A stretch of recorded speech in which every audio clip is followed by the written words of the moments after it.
Fontanelle non ci sta, i parroci sono delusi, ma l'assessore Amel predica pazienza e assicura è solo e soltanto una soluzione tampone. Tra qualche giorno l'area tornerà ad essere libera e fruibile. L'area è quella davanti alla chiesa di San Nicola nel popoloso quartiere di Agrigento. Da qualche giorno la piazza è stata transennata con dentro i cassonetti rimossi dopo l'avvio della differenziata in altre zone della città ed è destinata a deposito per la frazione secca.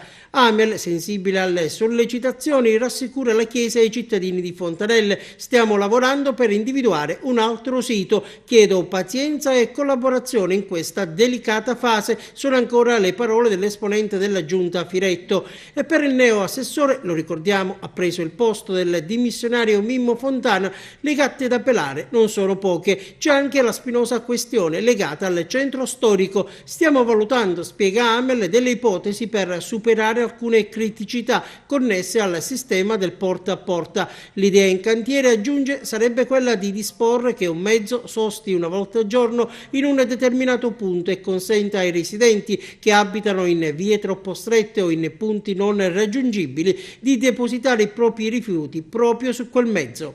Da questa mattina intanto i primi segnali positivi per la raccolta dei rifiuti abbandonati sull'asfalto e sui marciapiedi. Operatori ecologici al lavoro per provare a ridare ordine e decoro al territorio, anche se bisogna ovviamente fare i conti con i disservizi, ma anche con l'inciviltà di alcuni cittadini marcati a zona, per mutuare una frase calcistica, dalla Polizia Municipale di Agrigento, che opera anche con autocivette. Già elevate diverse multe nei confronti di persone sorprese a conferire sacchetti lungo il ciglio della strada.